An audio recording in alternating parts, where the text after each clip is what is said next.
Assalamualaikum, hi, welcome to Celoteh Plan Kahwin, tempat kita sembang santai tentang dunia perkahwinan untuk pasangan yang baru kahwin, yang nak kahwin, yang dah lama kahwin macam Aswad, yang tak kahwin lagi macam Fairul, and then sampailah ke business wedding. So basically semualah kita boleh kupaskan. So saya Tini. Dan saya Aswad.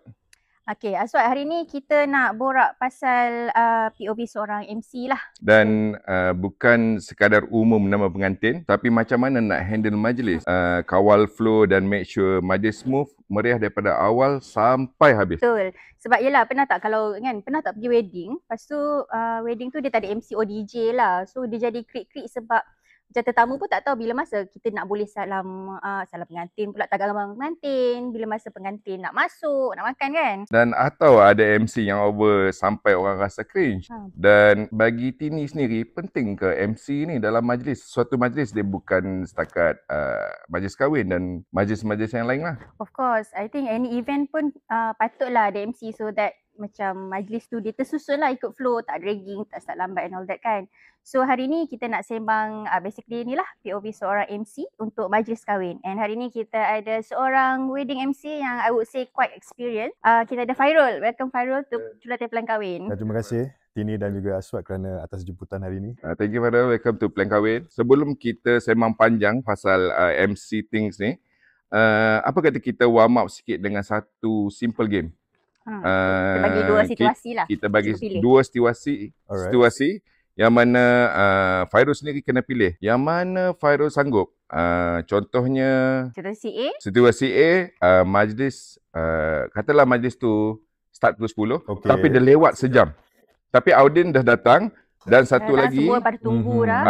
Satu lagi tiba-tiba majlis tu dia ada additional, dia nak tambah aktiviti. Contohnya tiba-tiba dia tambah karaoke. Yang mana yang rasanya kita nak karaoke lah. Yang mana yang sanggup hadap? Okey, melihat kepada kedua-dua situasi ni sebenarnya kedua-dua saya boleh buat.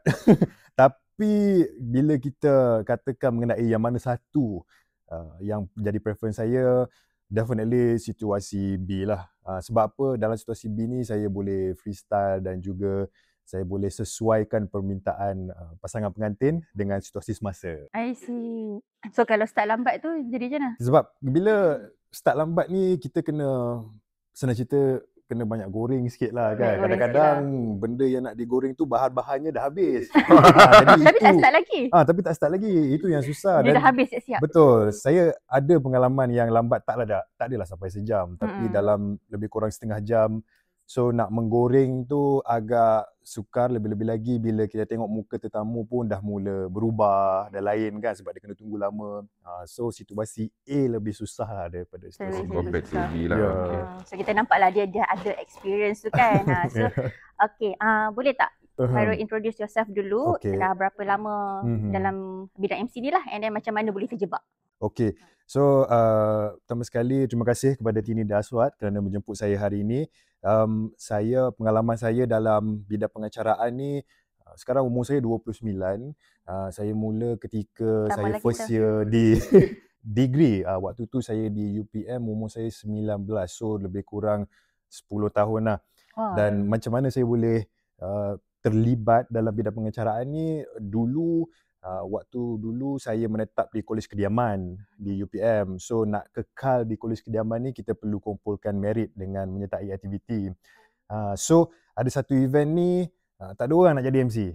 Jadi senior saya pun kata, okay, apa kata you cubalah, you cuba. Jadi saya pun waktu tu kalau kita nak stay dekat college, kita kena cukup merit ni lah, merit points ni. Kalau tak cukup tu, you kena keluar lah. Kena keluar.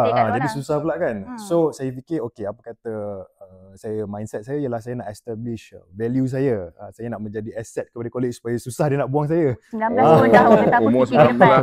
19 dulu macam mana? Saya waktu saya 19, waktu tu Faizul 19 kan? 19 kan? So sebayarlah kita 19. Alhamdulillah. Okay. Apa fact Fairul? Boleh nampak tu umur 19. dia stop kira umur dia waktu 19. Pada 19 tu dah berhenti kiraan. So saya pun tengok, okay, mungkin saya boleh develop satu skill lah. Lagipun it's considered soft skill kan, MC ni bercakap. Betul. Jadi boleh apply dalam kehidupan luar juga, dalam alam pekerjaan. So saya pun cubalah. Dan bila saya mencuba tu, senior saya kata, you have the talent. voice. Sebelum tu saya tak. Dia notice the voice dulu. Dia notice the voice lah, suara bercakap dan suara MC ni kita akan, bila MC ni kita suara yang kontrol macho sikit lah kan. Saya pun tak realise saya ada suara yang macam tu sampailah saya cuba. Jadi senior saya kata, you have the gift but you need to improve on your intonation, semua itulah benda-benda lain. So daripada situ saya mulalah saya punya perjalanan sebagai seorang MC hingga sekarang lah. Wah, Masya Allah. Dia macam kadang-kadang Teddy selalu wonder dalam hidup kita ni kan, bila masa kita realise kita punya potensi. So macam Fairul ni, I would say waktu tu lah dia realise dia punya, aku ada potensi dekat sini. Dan mostly lah, sometimes boleh nak cakapkan potensi kita, bukan kita yang nampak selalunya. Sebenarnya orang luar yang nampak. Betul. Contoh macam Fairul tadi pun yang nampak senior yang nampak. Sebab kita tak tahu siapa yang nampak kan. Saya sendiri tengok cermin. Jadi saya nampak lah. Kadang-kadang saya meeting pun dengan diri sendiri. Buka cermin pagi kan. Okay bro, kita start hari ni. Macam tak ada kawan tu. Okay, tak apa. Okay, next. Okay, Fairul, kita nak tanya, apa sebenarnya cabaran terbesar untuk jadi MC wedding ni? Cabaran terbesar untuk jadi MC wedding ni sebenarnya bagi saya lah personally, asalnya forte ataupun niche saya ialah dalam bidang corporate, formal, MCing dan sebagainya. Saya bermula dari situ. Tetapi bila kita masuk pada this sector of wedding MC ni, dia punya intonasi dia berbeza. Jadi saya dah terbiasa dengan intonasi korporat. Sebagai contoh, saya buat pengumuman masuk. Mengumumkan ketibaan Yang Berhormat Senator Tengku Datuk Seri Utama Zafrul. Okey, dia macam tu. Bila MC korporat ni dia ada dia punya punch dia, dan majlis korporat ni kita nak dia macam graf, dia banyak peak tau. Dia macam fat naik-naik, dia bagi. Okey, dia macam keras. Kita nak bagi suasana tu hype. Tapi bila wedding ni, kita nak suasana dia romantik, lembut. Contohnya, bila perarakan masuk pengantin tu, tuan-tuan dan puan-puan, sekiranya saya boleh dapatkan perhatian anda ke pintu masuk kerana perarakan pengantin akan bermula sekarang. Itu contohlah, contoh. Betul, memang situ kan. Memang kita boleh dengar dia punya perbezaan, dengan intonasi yang first dengan yang kedua. Betul. Jadi dia kahwin ni dia lebih romantik. So itulah cabaran yang terbesar untuk saya membezakan dia nak be in character masa betul, in character. Dia lembut. Saya cuba diumumkan. Tak payahlah. Boleh bagi asal. Nanti saya cuba. Saya rasa saya buat IT lagi best kot. Cukup lah kot. So macam tadi Fairul cakap, Fairul lebih banyak ke corporate event kan. So macam mana boleh tiba-tiba ke MC, ada family relatives ke yang request? Sebab ini ada kawan juga, dia start dengan family lah yang request. I see. Okay. So saya cerita first time saya mengacara majlis kahwin ialah ketika di universiti juga. Waktu itu fellow college saya, dia minta bantuan saya untuk MC wedding dia dan saya buat lah. Tapi waktu itu saya punya, tu yang saya spot the difference. Waktu tu tone saya macam corporate tau. Orang dengar pun orang kata, ni dah macam Perhimpunan Agung kan. Macam tu. So saya pun saya perasan ini adalah perbezaan yang saya perlu laksanakan ketika mengacara MC korporat dan juga MC wedding lah. Jadi di situlah segalanya bermula. I see. So pernah tak Fairul macam ada situasi paling funny lah in wedding MC lah? Paling funny dalam wedding MC, in terms of funny, sebenarnya setakat ni mungkin tak adalah yang terlampau outlying. Sebab apa, alhamdulillah majlis-majlis yang saya mengacarakan tak ada perkara yang pelik yang berlaku. Tapi if I can say funny, maybe saya pernah mengacara majlis kahwin Punjab. Punjab wedding. So bila budaya dan adat yang berbeza ni, banyak perkara yang kita perlu tumpukan perhatian and a lot of research has to be done before the wedding. So the funny part is saya tersalah sebut nama. So bila nama-nama Punjab ni dia berbeza dengan nama the normal Tamil Indians. Kan dia ada K-A-U-R, biasanya kita akan sebut kaur, tapi sebenarnya sebutan dia Kaur.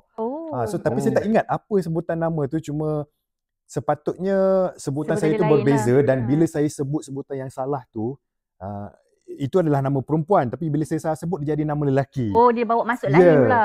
Jadi crowd pun dia tergelak. Saya pun tanya kepada tiba-tiba blur keluarga, pula, MC pula blur tu. keluarga pengantin, kenapa mereka semua gelak? Oh, sebab sebenarnya you salah sebut, sebenarnya ni nama perempuan, tapi bila you sebut dengan sebutan you itu, dia jadi nama lelaki. So crowd pun gelak lah, tapi it's all in good spirits lah. Dia tidaklah salah dan mereka pun faham saya ni diorang pun mesti bangsa faham. berbeza kan. So that is probably the funniest moment in my wedding MC journey. Okay, Fairul, nampaklah Fairul sendiri punya experience dari segi majlis yang ada protokol dengan majlis biasa. Tapi, which one yang do you prefer untuk buat selepas-lepas ni ataupun both? To be honest, kalau kita bercakap tentang my personal preference adalah majlis yang ada protokol lah. Sebab bagi saya, majlis protokol ni lebih mudah. Sebab dia dah ada satu set of written rules, flow untuk kita follow dan kita ikut saja. Kita baca saja skrip. Tapi wedding MC, bila cakap tentang wedding ni, dia lebih kepada free. Kita ada skrip juga, tapi skrip ni hanyalah sebagai panduan dan rujukan sahaja. Lebih fleksibel lah. Ya, lebih fleksibel dan kita kena freestyle sikit mengikut keadaan. So, preference saya sememangnya adalah majlis yang ada protokol, majlis yang formal lah. Sebab dia kadang-kadang bila fleksibel ni, dia macam dah ada fikir sini sini kan. Kita kena berfikir dengan kritikal lah. Kita tak boleh nak cakap sembarangan. Takut kita mengguris hati siapa-siapa. Takut tersalah cakap. Takut menyalahi adat dan budaya keluarga pengantin. Jadi banyak perkara yang perlu dipertimbangkan lah. Berbanding protokol, kita baca saja skrip, ikut saja. Pernah tak Fairul jadi MC wedding yang ada kerabat ke, raja ke? Untuk wedding belum pernah lagi. Semoga ada lepas ni. Tetapi majlis formal saya pernah. Mengacara majlis raya MITI pada tahun 2023. Di mana waktu itu majlis tersebut dihadiri oleh Yang di-Pertuan Agong pada ketika itu, iaitu Sultan Abdullah dan juga beberapa kerabat lain seperti Sultan Nazrin, Sultan Selangor waktu itu. Jadi itu adalah acara yang saya pernah mengacarakan lah. But however, it's a formal event. Benda pun dah pre-set up, kita dah ada script. So yeah, it's for me lah. It's not that difficult lah. Dan tadi sebelum kita start tadi kita ada buat briefing tadi kan, dan kita ada sembang tadi, kita nampak Cik Fairul sendiri ada bagi tahu yang Cik Fairul pernah jadi MC kepada PMX sendiri. Betul. Majlis yang dihadiri oleh PMX. Boleh cerita sikit dekat sini? Okey, majlis dengan PMX tu cerita yang macam mana tu? Maksudnya cerita apa majlis dia sebenarnya? Saya pernah mengacara majlis yang ada PMX, seingat saya dalam 4-5 kali dari segi PMX. Tak banyak sebenarnya, tak banyak. Banyak. Masih 4-5 kali. masih sikit lah berbanding dengan rakan-rakan seperjuangan yang lain. Tapi dari segi konteks majlis tu ada yang straightforward, iaitu majlis pelancaran peluncuran as he likes to call it. Okay. Dia suka panggil peluncuran. Ya, dia punya bahasa preference peluncuran. Peluncuran. Tapi kita marhaen so pelancaran. Pelancaran. Jadi ada beberapa majlis yang bersifat pelancaran dan juga ada satu majlis yang sedikit berbeza, iaitu majlis anugerah. Jadi majlis anugerah ini namanya Anugerah Kecemerlangan Industri, AKI. So dia anugerah yang disampaikan kepada businesses lah, kepada industri. So yang tu konsep dia sedikit berbeza. Jadi majlis dengan PMX ni saya suka sebab PMX dia tak suka majlis itu melewe-lewe, lengah-lengah, salutation panjang-panjang kan. Dia tak suka. Okay? Bila sehari sebelum majlis tu kita akan ada rehearsal dan akan ada pegawai dari Prime Minister Office, PMO, yang datang untuk tengok the whole flow. Jadi saya suka bila PMO potong skrip. Kerja saya jadi mudah. Salutation dia pendekkan, dia kata part untuk gimmick pelancaran tu permudahkan, simplify, cepat. PMX ni dia memang dia nak cepat je. So itu bagi saya perkara yang saya sukalah bila MC majlis PMX ni. Senang. Dan saya pun setuju juga sebab baru ni saya PMX potong skrip biasa jugalah. Bukan sebab setuju tu dengan kenyataan tadi yang kata PMX akan potong kan. Baru ni saya dah baca dekat social media yang mengatakan ada PMX datang untuk tak tahu dah merasmikan satu majlis running event. Lepas tu dia dengar dia punya peserta yang bagi tahu PMX kata cepat ni, panas. And then waktu tu ada MC tau. MC tengah berucap dan bagi-bagi, tapi PMX baru pada tekan je horn. Tin, semua orang lari. Betul. Jadi saya dapat relate lah. Panjang sangat boleh. Jadi saya dapat relate lah apa. Dia dulu dekat PMX. Jadi saya dapat relate lah apa yang Cik Fairul cakap tadi dengan PMX tu sendiri. Betul, best. PMX is majlis dia memang akan jadi, kalau dia rasa tak perlu cepat, dia potong je. Dia tak follow, he doesn't follow the protocol 100% lah. So best lah.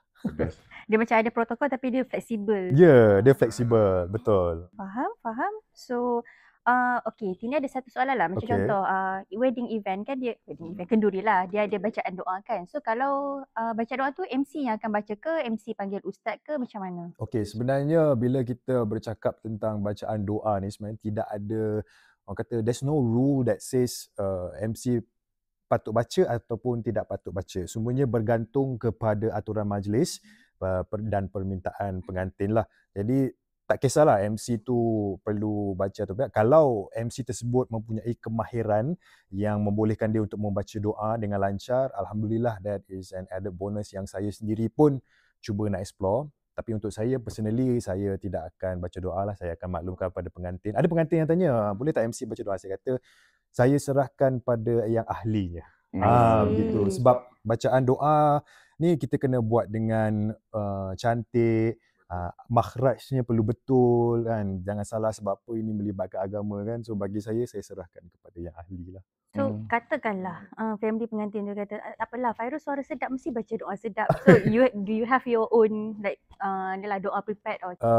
Honestly, saya tetap akan cuba untuk alihkan tanggungjawab tersebut kepada orang lain. Sebab yelah, kita memanglah kita boleh mencuba, itu bagus. Tapi kita kena faham tidak semua perkara yang menjadi kepakaran kita, kebolehan kita. So sekiranya kita sendiri boleh tahu, kita boleh buat ataupun tidak. Kalau tak boleh, kita terus terang saja cakap tak boleh. Itu saya lah, saya tak pasti tentang MC lain. Tapi memang ada MC yang boleh bacaan doa, bacaan selawat. Alhamdulillah lah, itu kelebihan yang mereka ada lah. Dan bagi saya, untuk satu majlis ataupun majlis kahwin sendiri kan, kalau lebih afdalnya dia punya ahli keluarga yang baca lah.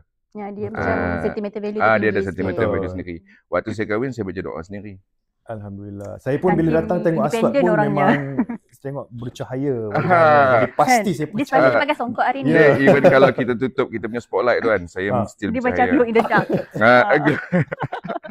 Okay. Ada ni, apa? Kak Fika, kita orang punya team plan kahwin jugalah. Dia pernah share dengan Tini.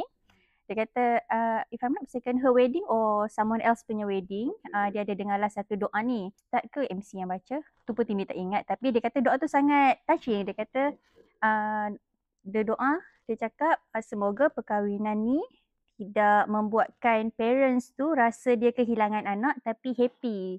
Ada extra people in the family. Macam doa tu macam sangat menyentuh hati lah. Sebab biasanya kita doa biasanya akan cakap perkahwinan tu dirahmati dan sakinah mawaddah dan rahmah kan. Tapi yang ni macam selit supaya parents tu tak rasa seperti kehilangan anak dia. Betul, penting juga ayat-ayat tu. Kan. Tapi tadi dia sebut apa mawaddah apa tadi? Sakinah mawaddah dan rahmah. Oh, sakinah mawaddah dan rahmah. Tak tahu betul lah kan sequence kan? Betul. Dan saya kalau ingat benda tu, saya akan ingat Ken Fly punya ni lah, yang ada kita punya influencer kan, dia selalu guna tu sebagai watak wife dia. Oh ya? Tu watak dia panjang, saya tengok nama dia. Oh, nampak dia. Aswad ni dia seseorang yang masuklah dengan Gen Z kan, sebab apa dia tengok. Dia kan 19. Aduh. 19. Betul, bukti Aswad umur 19. Okay. Nak tanya sikit lah tips lah untuk maybe tips ni boleh diguna pakai untuk orang-orang yang baru lagi nak jadi MC kan. So apa skill-skill yang MC kena ada? Sebab yelah orang tengok MC ni maybe macam senang je. Ada skrip, ada boleh cakap semua tu boleh jalan lah. Tapi what are the skills yang maybe MC kena ada sebenarnya?